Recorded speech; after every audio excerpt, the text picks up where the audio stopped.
Marcus Sterling stood at the floor-to-ceiling windows of his penthouse office, watching the city lights flicker to life below. At 32, he had built an empire that most men twice his age could only dream of.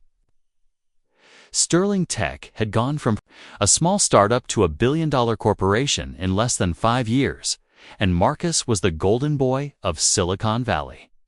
But tonight, success felt hollow. 3 months ago, everything had changed. Elena Rodriguez had walked into his life like a summer storm, unexpected and transformative. She was brilliant, working as a senior software engineer at a competing firm. And when they met at a tech conference, the connection was instant. She challenged him intellectually, made him laugh, and for the first time in years, Marcus felt like more than just a CEO. He felt human. Their relationship had been a whirlwind. Late-night conversations about algorithms and artificial intelligence. Quiet dinners at small restaurants where no one would recognize him. Weekend trips to the coast where they could just be themselves. Elena never asked for anything, never seemed impressed by his wealth or status. She loved him for who he was beneath the designer suits and boardroom presence. But then came the news that would shatter everything. Elena had been acting strange for weeks.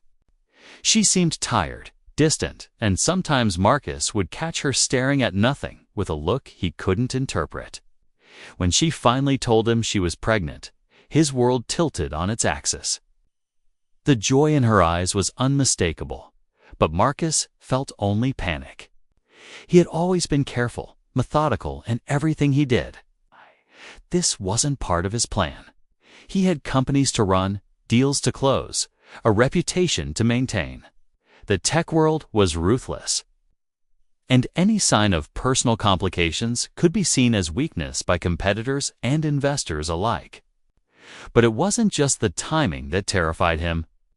It was the whispers that had already begun to circulate in their social circles.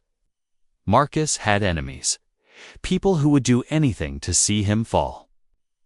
And they had started planting seeds of doubt about Elena's faithfulness. His business partner, David Chen, had been the first to voice what others were thinking. "Marcus, you need to be smart about this," David had said during a private meeting. "You barely know her. How can you be sure this baby is yours?" The words hit Marcus like a physical blow. He had never questioned Elena's loyalty, never doubted her integrity. But as the days passed, the doubt grew stronger. His mother, Patricia Sterling, added fuel to the fire during their weekly lunch. "Darling, I'm not saying she's dishonest," Patricia said, stirring her tea with practiced elegance. "But you must consider the timing. You've been in the public eye. Your net worth has tripled this year. Some women see opportunity where others see love." Marcus tried to push the thoughts away, but they multiplied like a virus in his mind. He began watching Elena more closely, analyzing her words, looking for signs of deception that weren't there. The pressure from his inner circle was relentless. His lawyer, his financial advisor, even his closest friends all seemed to have opinions about Elena's motives. The final blow came from an unexpected source. Marcus had hired a private investigator to conduct a routine background check on Elena, something he did with all his serious relationships. The report came back clean, but it included one detail that sent his paranoia into overdrive. Elena had been seen having coffee with her ex-boyfriend, Thomas, just 2 weeks before she announced her pregnancy. The investigator had been clear that it appeared to be a casual encounter, possibly coincidental. But Marcus couldn't let it go. The image of Elena with another man consumed his thoughts. He began to construct a narrative in his mind, piecing together fragments of conversations and moments that suddenly seemed suspicious. Elena noticed the change in him immediately. "Marcus, what's wrong?" she asked one evening as they sat in his apartment. "You've been different lately, distant." He looked at her, this woman he had fallen in love with, and saw only questions. "Nothing's wrong," he lied, unable to meet her eyes. But Elena wasn't fooled. She had always been able to read him better than anyone else. "This is about the baby, isn't it? You're having second thoughts?" Marcus felt cornered, trapped between his feelings for her and the doubt that had been carefully cultivated by everyone around him. "I just think we need to be realistic about this situation," he said, the words tasting bitter in his mouth. The hurt in Elena's eyes was immediate and devastating. "What does that mean?" "It means I think we should get a paternity test," Marcus said, the words coming out before he could stop them. The silence that followed was deafening. Elena stared at him as if he had slapped her. "You think I'm lying about this baby being yours?" Marcus couldn't answer. He wanted to take the words back, to reach for her, to tell her that he loved her and that none of this mattered. But the poison in his mind had spread too far. "I see," Elena said quietly, standing up and gathering her purse. "I think I understand now." "Elena, wait. No, Marcus, I get it. Your world, your reputation, your precious company. You can't risk having a child with someone who might not be worthy of the sterling name." She walked to the door, pausing only to look back at him one last time. "When you're ready to trust me, to trust us, let me know. But I won't beg you to believe that this baby is yours. I know it is, and that should be enough." The door closed behind her with a soft click that echoed like thunder in Marcus's chest. He stood alone in his penthouse, surrounded by all the trappings of success, and felt emptier than he ever had in his life. Days turned into weeks, and Marcus threw himself into his work with renewed intensity. He closed deals, launched new products, and gave interviews about the future of technology. To the outside world, he was the same driven CEO who had built an empire from nothing. But inside, he was hollow. He tried to reach out to Elena several times, but she had blocked his number and refused to see him. Through mutual acquaintances, he learned that she had taken a leave of absence from her job and was staying with her sister across the country. She was gone, and she had taken his heart with her. Marcus told himself he had made the right choice. He had protected his company, his reputation, his future. But as he sat in boardroom meetings and made decisions that affected thousands of employees, he couldn't shake the image of Elena's face when he had asked for that paternity test. The months passed in a blur of corporate success and personal emptiness. Marcus won CEO of the Year, was featured on magazine covers, and watched his net worth climb to new heights. But none of it mattered. He had lost the only thing that had ever made him feel truly alive. He never followed up on the paternity test. Deep down, he knew the truth, but admitting it would mean facing the magnitude of his mistake. Instead, he buried himself deeper in his work, building walls around his heart that seemed impossible to breach. 2 years later, Marcus had convinced himself that he had moved on. He dated occasionally, attended social events, and maintained his image as Silicon Valley's most eligible bachelor. But he never forgot Elena, never stopped wondering about the life they might have had together. It was on a crisp autumn morning that fate decided to intervene. Marcus was in Portland for a tech conference, walking through the downtown area during a break between sessions. He had always loved the city's energy, its blend of innovation and creativity. As he strolled past a small park, he heard the sound of children laughing. He glanced over and saw a young mother pushing a toddler on a swing. The child's laughter was infectious, pure joy that made Marcus smile despite himself. But as he looked closer, his blood turned to ice. The child had his eyes, not similar eyes, but identical ones. The same unusual shade of green that Marcus had inherited from his grandfather. The same thick, dark hair that curled slightly at the ends. The same strong jawline that was evident even in such a young face. Marcus stood frozen as the full impact hit him. This wasn't just any child. This was his son. The woman turned then, and Marcus felt his world collapse. It was Elena, older now, her hair longer, her face more mature, but still beautiful. She looked tired but content, pushing the swing with the practiced ease of a devoted mother. She hadn't seen him yet, focused entirely on the child who was clearly the center of her universe. Marcus watched, transfixed, as his son giggled and called out, "Higher, Mama. Higher." Alina laughed, a sound that transported Marcus back to those perfect months they had shared. "Hold on tight, mijo," she said, giving the swing another push. The child looked exactly like Marcus had at that age. The resemblance was so striking that there could be no doubt, no question. No room for the paranoia that had destroyed everything 2 years ago. This was his son, the child he had abandoned before he was even born. Marcus felt his knees weaken as the full weight of his mistake crashed over him. He had let fear and doubt rob him of 2 years with his child. 2 years of first words, first steps, bedtime stories, and morning hugs. 2 years of being a father to this beautiful boy who looked so much like him that strangers would have known they were related.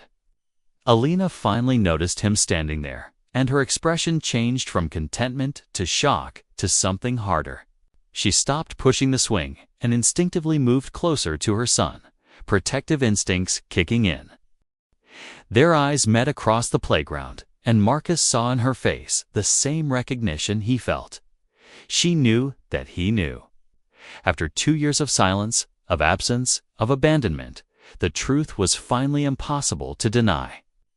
The child, oblivious to the tension between the adults, continued to swing happily, chattering about the birds in the trees and the leaves on the ground. He was perfect, beautiful, and undeniably Marcus's son. Marcus took a tentative step forward, then stopped. What right? Did he have to approach them now? What words could possibly explain or excuse what he had done? How could he face the woman he had loved and lost, the child he had never held? Alina's hand rested protectively on her son's back, and Marcus could see the war playing out in her expression. Part of her looked like she wanted to run, to protect her child from the man who had abandoned them. But another part, perhaps the part that had once loved him, seemed to be waiting to see what he would do. The moment stretched between them, like a bridge that had been burned and might never be rebuilt. Marcus had built an empire, conquered markets, and made decisions that affected millions of people.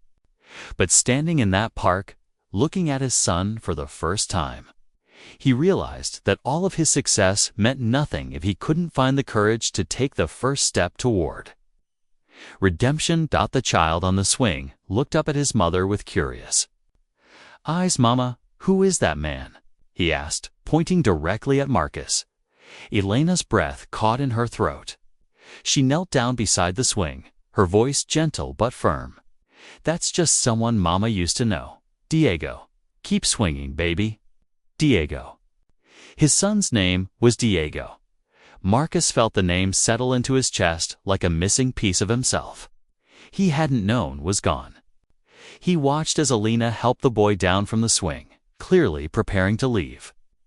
"Alina, please," Marcus called out, his voice carrying across the playground. "Don't go."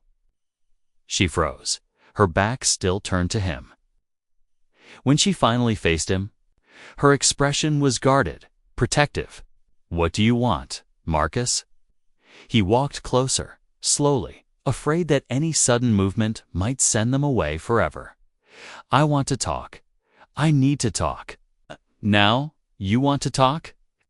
Elena's voice was steady, but Marcus could hear the years of hurt beneath it. 2 years, Marcus. 2 years of silence. Diego tugged at his mother's jacket. "Mama, I'm hungry."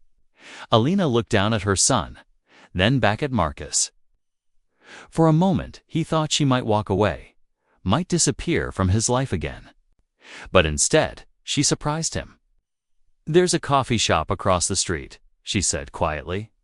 "Diego likes their grilled cheese." Marcus nodded, grateful for even this small chance. They walked in tense silence, Diego chattering between them about the ducks in the pond, and how high he could swing. Marcus hung on every word, memorizing his son's voice, the way he moved, the animated gestures that reminded him of Alina. The coffee shop was small and warm, filled with the smell of fresh bread and brewing coffee. Alina chose a corner table, positioning herself so she could keep Diego close. Marcus sat across from them, unsure where to begin. "He looks exactly like you," Alina said suddenly, breaking the silence. "Every day, I see your face in his." Marcus watched Diego color on the paper placemat the waitress had brought. "Alina, I was wrong. I was so incredibly wrong." "Wrong doesn't cover it, Marcus." Her voice was quiet, controlled. "You asked me for a paternity test. You looked me in the eye and questioned whether I was carrying your child. I know. Let other people poison my mind with doubt. My mother, David, everyone around me kept saying, I don't care what they said." Elena's eyes flashed with old anger. "I cared what you believed, and you chose not to believe me." Diego looked up from his coloring. "Mama, why are you sad?" Elena's expression softened instantly. "I'm not sad, mijo. Mama's just talking to Anne." Old friend, an old friend. The words stung, but Marcus knew he deserved them. He had forfeited the right to be anything more. "I tried to find you," Marcus said when Diego returned to his coloring. "After you left, I tried to reach out." "You tried for what? A week? Maybe 2? Alina shook her head. "I was carrying your child, Marcus. Our child. And you let me go through pregnancy alone, through birth alone, through sleepless nights and doctor visits and first steps, all alone." The waitress brought Diego's grilled cheese and a small cup of apple juice. The boy thanked her politely, and Marcus felt a surge of pride at his son's manners. "Tell me about him," Marcus said softly. "Please." Alina hesitated, then began to speak. "He walked at 10 months. His first word was book because I read to him every night. He loves dinosaurs and airplanes. He's starting preschool next month." She paused, watching Diego eat. "He's never asked about his father. I told myself that was for the best." Marcus felt each detail like a physical blow. 10 months, first words, dinosaurs, preschool. Milestones he had missed, memories he would never have. "I built a nursery," he said suddenly. "After you left, I couldn't stop myself. I had this ridiculous hope that maybe you'd come back, that maybe I could fix what I'd broken. It's still there, exactly as I left it." Alina looked surprised. "You did?" "I never gave up hoping, even when I told myself I had. I knew the truth, Alina. Deep down, I always knew Diego was mine. I was just too much of a coward to face what I'd done." Diego finished half his sandwich and climbed into Elena's lap, resting his head against her shoulder. "Sleepy mama. I know. Baby, we'll go home soon." Marcus watched them together. Mother and son, a unit complete without him. "He's beautiful, Alina. You've done an amazing job. We've done fine on our own," she said, but her voice lacked the sharp edge it had carried earlier. "I can see that. I'm not here to disrupt your life or make demands. I just... I needed you to know that I was wrong, that I'm sorry, that not a day has gone by that I haven't regretted walking away." Alina was quiet for a long moment, her hand smoothing Diego's dark hair. "Why now, Marcus? Why are you here in Portland? A conference? Pure coincidence." He paused. "Maybe fate. I don't believe in fate." "Neither did I, but seeing him, seeing you both, Alina, I know I have no right to ask for anything. I know I gave up that right 2 years ago. But if there's any chance, any way I could be part of his life, even just a small part." "You want to be his father now?" The question was direct, challenging. "I want to try. I want to learn how to be the man you both deserved from the beginning." Diego stirred in his mother's arms, looking up at Marcus with sleepy eyes. "Are you really my daddy?" he asked with the innocent directness only children possess. A question hung in the air like a prayer. Elena's eyes filled with tears she refused to let fall. Marcus felt his heart break and mend simultaneously. "I would like to be," Marcus said carefully. "If your mama says it's okay." Diego looked up at Elena. "Is it okay, Mama?" Elena closed her eyes for a moment, and when she opened them, Marcus saw something had shifted. Not forgiveness, not yet, but perhaps the possibility of it. "It's complicated, mijo," she said softly. "But maybe we can figure it out together." Over the following weeks, Marcus found himself flying to Portland every weekend. He approached, slowly, carefully, following Elena's lead. They met in public places at first: the park, the zoo, children's museums. Marcus learned how to talk to a 2-year-old, how to tie tiny shoes, how to read the same story 5 times in a row without losing patience. Diego warmed to him gradually. Children, Marcus discovered, were remarkably forgiving. They lived in the present and in the present. Marcus was simply a kind man who brought books and played dinosaurs and listened to endless stories about preschool adventures. Elena was harder to win back, and Marcus understood why. Trust, once broken, required time and consistent action to rebuild. He didn't push. He showed up when he said he would. He kept his promises. He respected her boundaries.